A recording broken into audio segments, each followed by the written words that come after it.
天秤座的朋友们，在第一个月份的时候，我有说，其实你这边就已经隐藏了一些人事物跟契机，还有机会会来到你的生命当中。来到第3个月份，我有讲，你可能会跟过去的人事物或资源会再一次的一个结合，然后进行一个延展。你在未来即将会有一个不错的开花结果的一个状况。提醒这个天秤座的朋友们，你不要把你所得到的东西视为是应该的。第3个月，你一定要记得把握所有能够让你扩张、能够让你成长、能够让你更上一层楼的人事物，你绝对不要放过。会让你开心快乐的事情，你就特别去做；会让你觉得这个能量场可以帮你提升，或者是跟这个人相处你觉得很棒的，你就尽可能靠近这些人。Hello， 天秤座的朋友们，大家好，我是 Jane。今天这个影片是要给天秤座的净能量运势牌卡解读。那么一样呢，会先来跟大家说明有关于净能量运势牌卡解读的这个整体架构跟流程哦。首先呢，我们净能量运势牌卡解读是没有这个时间上面的限制，所以如果你不是在直播的时候看到这个影片呢，我会建议你前后推敲3个月左右的时间，或者是呢以你当下看到的这个季节为主，好吗？那我们净能量运势牌卡解读呢，分为上下半场。上半场的部分，我们先来跟天秤座的朋友们说明有关于每个月份的能量场的一些概况，然后也会来分享在每个月份你需要学习哪些实际的课题。紧接着我们就会进入到下半场的延伸牌卡解读。那下半场的这个延伸牌卡解读呢，我们会来跟大家说明用这个宇宙验证牌卡来验证各个月份的这个能量场上面的现状跟细节，还有补充的讯息，以及在每个月份呢，宇宙跟天使有需要你想要去加强什么样的思维观念，或者是在每个月要提升哪些人格特质，以及在每个月份要练习哪些实际的行动呢，我们都会在下半场来进行一个揭露。最后我们会用天使跟宇宙传讯的部分呢，也就是大家最喜欢的部分啦，来听看看天使跟宇宙有什么样的讯息，希望透过传讯者我以口说表达的方式来让你知道，好吧 ？OK， 好，那我们话不多说，我们就准备进入到这一次你的净能量运势牌卡解读啦。那我这边呢，稍微跟大家说明一下哈，在台面上你目前看得到的这3组牌卡呢，分别代表的是第1个月跟第2个月还有第3个月，这不代表是今年的1到3月，而是在这个季度的过程当中呢的首月第2个月跟最后1个月，好吗 ？OK， 那这一张牌卡呢是代表你整个季度的这个主要的能量场哈，就是整个整合啦哈 ，OK。那这张黄色的呢是你的王牌底牌，也就是说呢，如果你在这个季度过程当中有任何问题或需要一点建议，你可以来听看看王牌底牌给你什么样的建议，好吗 ？OK， 那我们话不多说，我们就直接进入到你的能量场里面，请天秤座的朋友们给我一点时间，让我去感受你能量场上面的呈现跟细节 ，OK？ 好，请稍后哦。Hello， 大家好，我是Jane，非常感谢所有愿意在影片下方留言反馈以及按赞分享的观众朋友们，因为有你们的支持，才会有我的存在。所以如果呢，你还想要收听更多不同多元丰富的精彩内容，请你一起来收听我的主题广播节目，以及订阅我的电子报，就会收到最新的第一手消息。那如果呢，你还有其他的问题，也欢迎你点开影片下方的资讯栏，就可以找到所需要的答案。接下来就让我们一起来收看今天精彩的影片内容吧。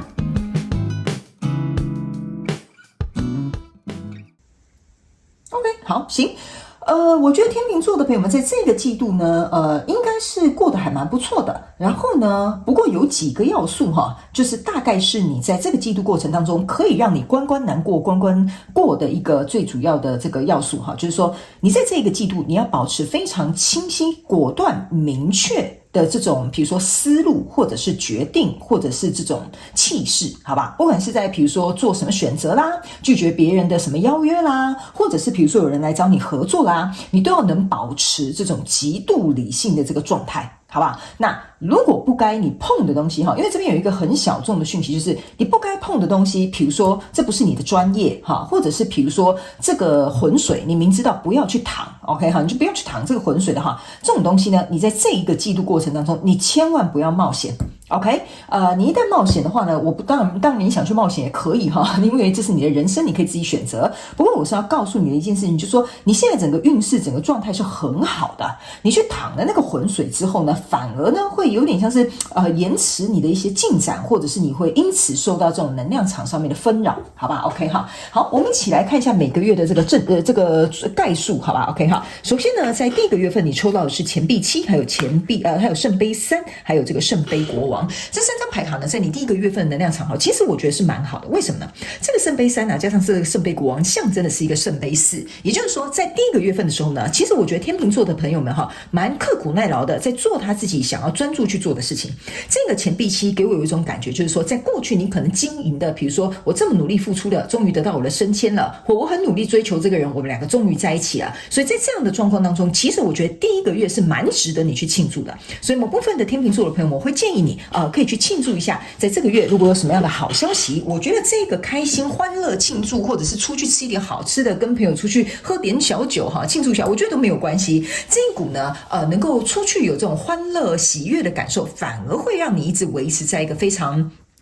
高频率的一个状态，我会这么说 ，OK 哈。然后呢，这个月份呢，我觉得某部分的天秤座的朋友们，你们也会呢想要倾尽所有，然后呢往你的下一个目标去前进 ，OK。不过下一个这个目标呢，我觉得它还没有来到一个就是比较怎么说呢？就是说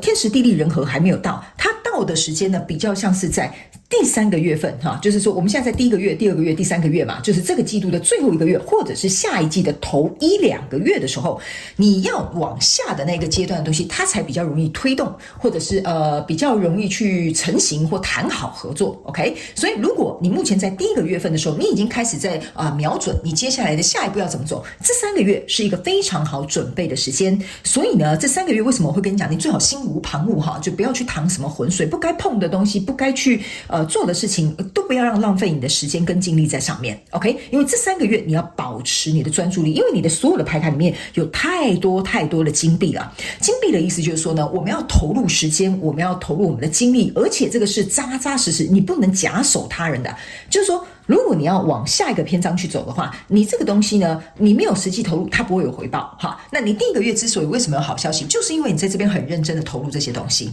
，OK？ 那某部分的这个天秤座的朋友们，我也会提醒你一下在你呢第1个月正在庆祝啦，觉得某些案子很成功，第1个阶段结束了，或者是比如说我们终于确定了关系了我就稍微都举例给你们听，你们可以灵活运用套用在你们生活的状况当中，也可以做角色互换的这个状态。在这个跟你交手相关状况人数呢，我觉得它来到一个初步蛮稳定的阶段不过呢，也要提醒某部分天秤座的朋友们，你们2个交流之间比如说跟同事跟爱人或者是比如说跟你的合作伙伴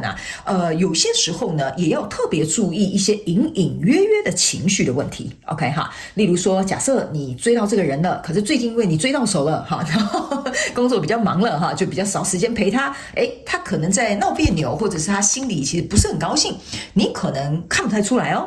但是对方可能会有这个情绪，或者是比如说这件案子其实有一个同事一直呢很不爽就是你可能很出风头这些东西呢我举例一下，你要稍微注意一下有关于跟你交手的这些人事物的这些情绪，或者是这些情绪可能会影响到你，因为有可能是你的情绪，也有可能是对方的 OK。 所以在这样子还不错，欢乐也是一个好消息的状况之下呢，这边呢其实是有一个圣杯国王的。我会觉得某部分的这个天秤座的朋友们你不太在乎就是这个圣杯国王端着他很大的圣杯来给你 OK 因为我觉得某部分你会遇到端圣杯或端机会给你这个契机的这个人呢我不知道为什么他有一点我觉得因为他没有露出他的真面目，或者是他来的目的，或者是他有点很模糊的邀约所以这个东西呢，天秤座的人是看不上眼的，他会觉得说你要跟我谈条件或谈合作，那你就直接跟我讲清楚说明白嘛，不要觉得说我觉得我们有合作的潜质像这种东西呢天秤座的朋友们应该会直接翻他白眼我感觉这边是有一个人在翻白眼的，或者是有一个人会觉得说我对你感觉不错，要不要下次出来吃个饭像这种就是很模棱两可的在天秤座第1个月份的能量场其实你是很不屑的，而且你会觉得这个人不带种 OK。 所以这个人如果是这种畏畏缩缩的，然后或者是不清楚表明的天秤座的人，其实我会觉得你也不需要花时间在这个人身上，即使他是一个圣杯国王，他可能看似是一个蛮不错的机会或一个条件或一个契机的话你在这个月的这种给我的这个能量场的感受有一点像说，不要那边跟我少废话好不好 OK 就是老娘有很多事情要做所以呢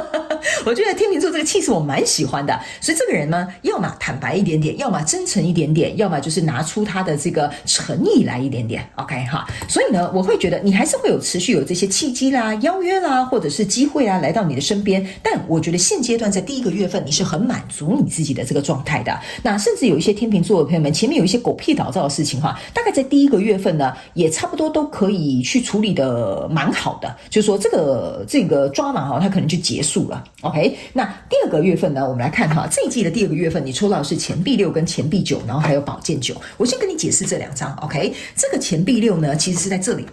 也就是说呢，你过去有一张钱币7嘛，哈 ，OK， 然后上面其实原本是6颗钱币，也就是象征了你第一个阶段的丰收已经拿到手了。接下来你在这边要挂上第7颗钱币，正常来讲应该是8、9、10往后走，对不对？可是呢，你来到第二个月的时候，为什么是6？然后呢，应该这边要有一个钱币8啊，然后走到钱币9，再走到钱币10，这样不是应该比较合理吗？原因是因为哈，我个人会感觉，在接下来下一个第二个阶段或第二个篇章呢，比较有点像是取决于这两个东西是有点联动的。OK， 比如说假设你们在这边确立关系，比如说你在这边暧昧，然后可能在第二个阶段确立关系，或比如说这个是这个比如说公司的客户第一个阶段觉得你们表现得很好，所以我们决定把另外一个案子给你。所以呢，我会觉得哈，你在未来这个第二个阶段，你如果想要拿到新的机会、新的契机或新的人选或者新的合作方案的话，你在第一个月这边呢，你要打好这个底子，它可能不一定是直接相关联的，意思就是说不一定是同一个人、同一个客户，但是会因为这个基础而拥有第二个我觉得再一次能够把你往上拉的这个机会。所以这个东西为什么这边有一个钱币6，这边有一个钱币6，原因就是在这。那这里为什么少了一个钱币7跟8呢？原因是因为这个是因为你过去很公平的去投入这件事情，所以让别人看到了你的能力。这张牌卡是钱币9 ，OK， 让别人看到你的能力。所以在第二个月份的时候，其实我觉得呢，隐隐约约这个圣杯国王哈，就是其他周到的一些人事物哈，有可能会来到这里再一次跟你做一个邀请，或者是寻求一个合作，或者是有一些人面试，你们会来到这边进行一个二面 ，OK 哈。那有某部分极小众的天秤座的朋友们，你们合作对象是跟德国人有关，或跟德国商品有关，反正就是跟德国什么东西有关，或者是你们在举办的活动是什么德国什么节哈，所以这边呢是小众的这个天秤座的朋友们可能会遇到的。那这边之所以为什么少了钱币7跟8呢？原因是因为呢，在这里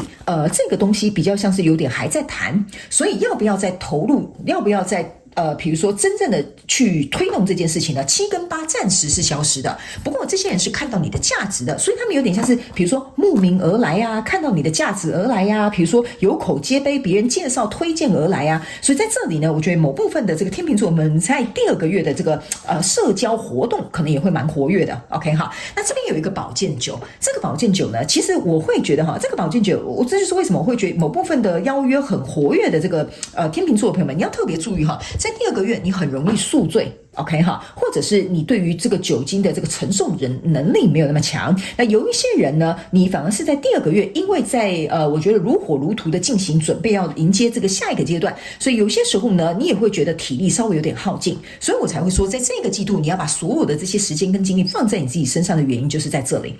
OK 好，然后呢，在这里呢，这一张宝剑9的一个状态哈，我个人会感觉呢，某部分的这个天秤座的朋友们，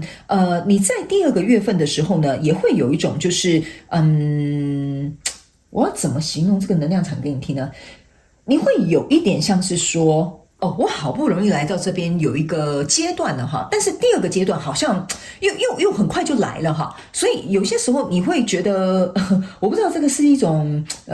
甜蜜的负担呢，还是说就是你会觉得我其实也很想休息一下 ，OK？ 所以某部分天秤座的朋友们可能会在第二个月觉得，有点压力大，也很想休息，不过这些东西就接踵而来哈。不过这个接踵而来是好消息啦，天秤座的朋友们，所以我才会说哈，你在第二个月的体力负荷一定要特别注意。有些人你们在这边哈，会有一些身体上面的这个状况出现，特别是某部分的人，你们会有这个胸腔，或者是呢，你们会有这种背痛的问题哈，这个都要特别注意哦，天秤座的朋友们，这两个地方是某部分的天秤座的朋友们可能要么是旧疾复发，可能要么就是容易感冒，要不然就是有背痛的一些问题，特别是肌肉酸痛的问题。OK 哈，好，那来到第3个月呢，我们来看一下你这边的是一个圣杯6，还有钱币3，然后还有一个钱币5。这边就是为什么我会跟你说你不要太担心哈，因为钱币5加钱币3象征的是钱币8，所以呢，这个可能或许在第2个月份有比较多事情要去处理，但是我觉得一旦拍板定案之后呢，你就会直接来到钱币8的这个能量，就是说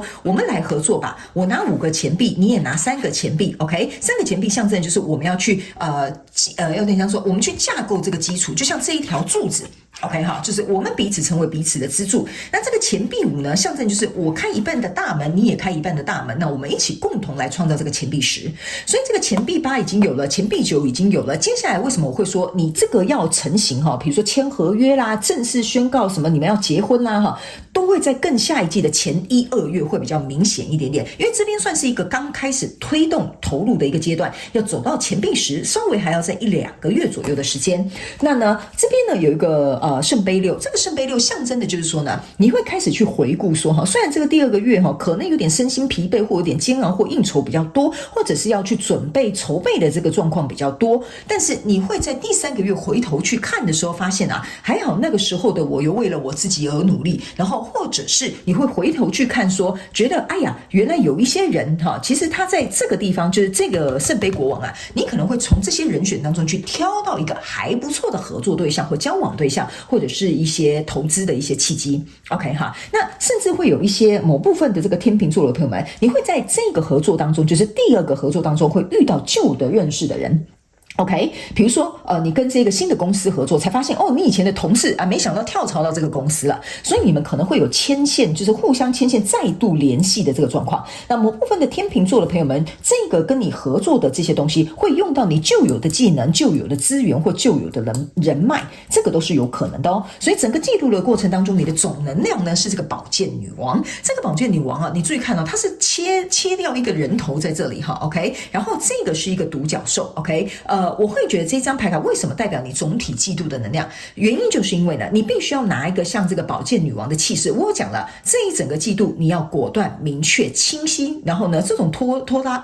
拉的哈，然后不清不楚、不明不白的哈，这种东西呢，会直接被你砍到人头落地，它会直接离开你的生活圈的。所以在这样的状况当中，我觉得你能够去无存精，你能够挑到精华中的精华。然后呢，还有一点是，这个女王啊，她是牵着一个独角兽，所以我会觉得你就像是独角兽一般的这种很特殊的存在，所以你的钱币9在这里哈，加上这个钱币6哈，我觉得呢，你的这个怎么讲？你的这个吸引人的这个力量，或吸引这个契机的力量哈，其实在这一季应该会发挥的蛮好的。因为别人会觉得你很稀有啊，比如说你是一个很稀有的人才，你拥有这个很稀有的这个工作能力，或者是比如说你就是有一张稀有的什么证照 ，OK， 所以这个是代表说，在这个季度你也要特别发挥你自己的独特性，可以让你在整个季度的能量当中呢，能够发挥或运作的更好 ，OK。那接下来我们来看一下你在每个月份有哪些需要学习的实际课题哈。那我们等一下在下半场的延伸牌卡解读呢，我们会用这个宇宙的验证牌卡来详细的呢去做一个这个每个月季度能量场的一个验证，还有一些细节说明，还有额外的补充讯息。那当然我们也会再跟大家分享，在每个月份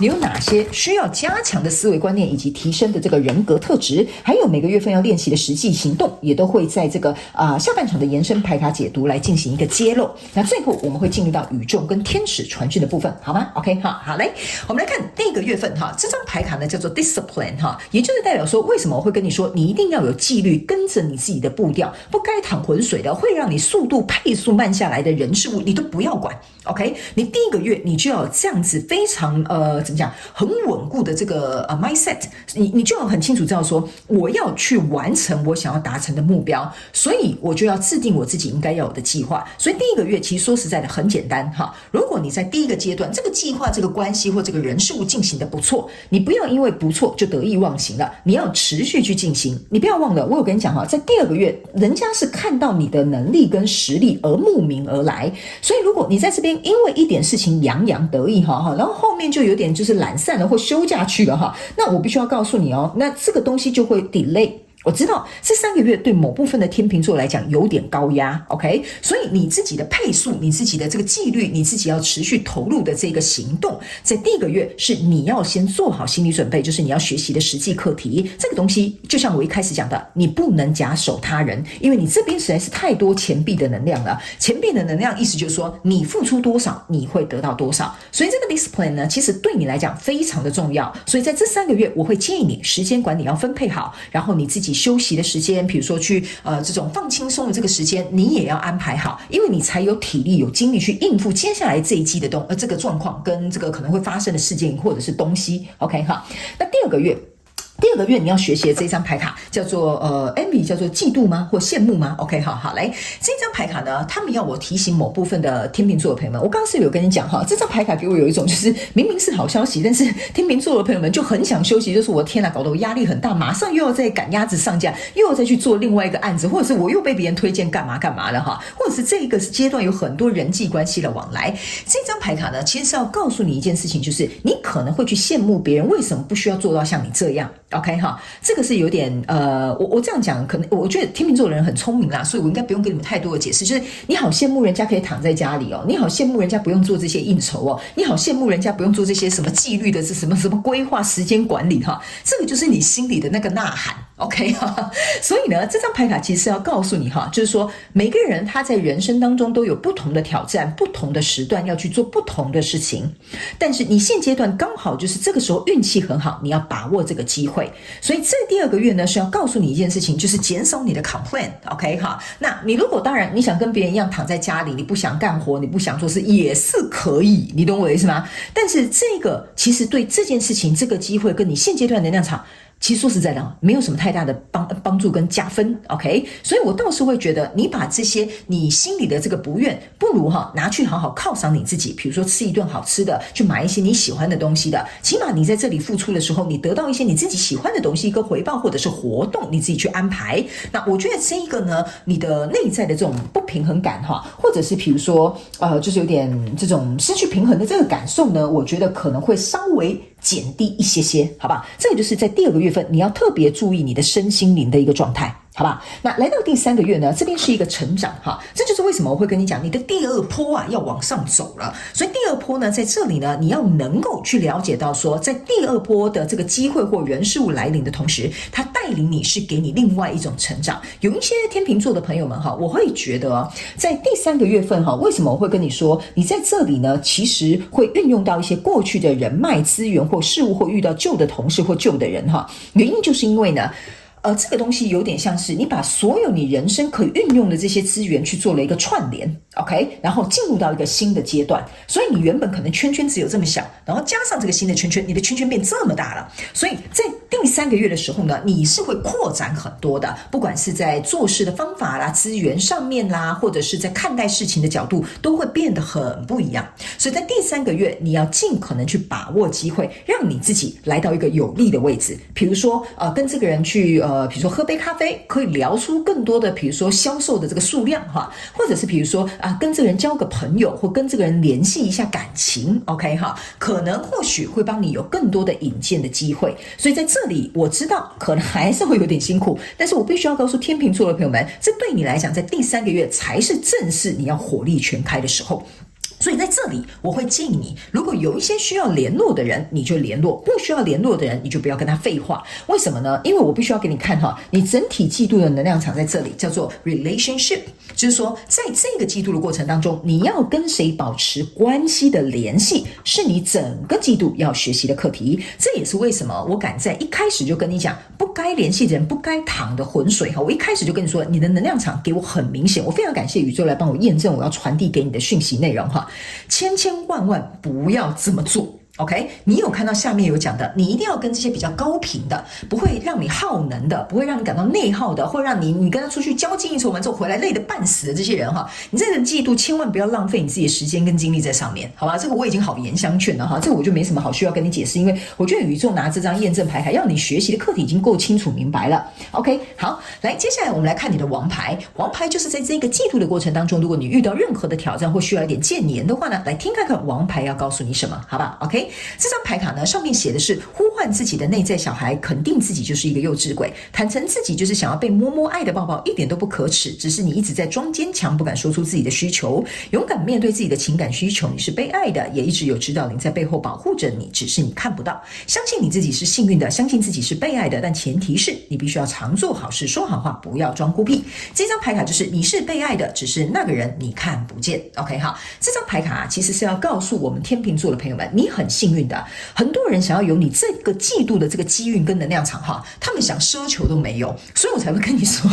你这一季稍微牙一咬好不好，忍耐一下，就那么3个月好不好？你看连老天爷都要送这些好的运气好的人要来靠近你，你是被爱，只是你看不见而已。OK， 那在这边讲的说什么你想被摸摸，你想被爱的抱抱啊，其实就是在第2个月哈，你可能会承受一些压力或身心灵上面的这种疲惫感哈。这个我们完全可以了解，因为你这个牌卡讲得很清楚嘛，你要勇敢去表达你自己的情感需求。OK， 所以我才会说前面为什么我会请你在这里哈。如果有犒赏自己的，要买包的啦，要吃好吃的啦，要出去玩啦，要休个假啦 ，OK， 尽可能去做，因为你值得得到这些反馈，值得得到这些好处，值得得到这些礼物 ，OK。所以呢，我会觉得哈，某部分的天秤座的朋友们，这张牌卡最主要的就是要告诉你，在这个月份诚实的去做你自己。OK， 不要就是不要，要就是要，我不想跟你啰里吧嗦，就是不想跟你啰里吧嗦 ，OK 哈。然后你要去享福，你就去享福，你想要去拥有什么，你就勇敢的去买它。这个季度你必须要能够有舍有得，就是赚到了钱，我们把钱花出去 ，OK， 得到别人的帮忙，你也要尽可能的能够在你的能力范围之内去反馈给对方，好不好 ？OK 哈。所以你要相信你自己是很幸运的，你不要认为我刚刚不是跟你讲嘛，不要在这边 complain 哈，这就是要告诉你。把你的眼光跟把你的视角跟把你的专注力放在你是幸运的这件事情上面，好不好？这个就是整个季度你在遇到一些事情可能有点受挫，可能有点不舒服的时候，要相信你自己是幸运的 ，OK？ 因为呢，我会觉得哈，你在这个季度的能量场，为什么我会说这个是你过去努力来的？所以你要知道，幸运它不是天上掉下来的哈。幸运当然有时候是天上掉下来，但是幸运它一定是因为你前面种了什么好的种子，后面就会发生什么样的好事。所以这也是为什么这张牌卡告诉你，你要说好话 ，OK， 做好事，原因就是在这里。所以我觉得是你的时刻来临了，你应该要去把这些接受下来。所以呢，我觉得接受这些，我总觉得某部分的天秤座的朋友们会在更后面下一季呢，你会看到蛮不可思议的这个要劲。好不好？这是你的能量场给我的感觉，因为你现在目前是在这样子持平，要准备走高了 ，OK 哈。所以呢，我觉得在这里有一点适当的休息跟适当的补偿，或者是让自己享乐一下，是没有什么太大的问题的。OK 哈，好，那接下来我们就要进入到下半场的延伸牌卡解读啦。那下半场的延伸牌卡解读呢，我们会来用宇宙验证牌卡来验证各个月份的一些症结点跟一些细节，还有要补充说明的讯息，以及在每个月份你有哪些需要去稍微调整的思维观念，以及提升的人格特质，还有每个月要练习的实际行动，我们都会在下半场延伸牌卡解读来揭露。最后还会有天使跟宇宙传讯的部分，所以欢迎你来到我们下半场的延伸牌卡解读。我们下半场的延伸牌卡解读的连结就在这一部影片下方的资讯栏，你可以直接点进去，就可以一起来参与，好吗？所以呢，以上这个上半场的大概这一季度的这个概述，就提供给我们天秤座的朋友们作为一个简单的参考，好不好 ？OK， 祝福你哦，天秤座的朋友们，非常感谢你来收看我的影片，也希望你会喜欢。那我们就下半场的延伸牌卡解读见喽，拜拜。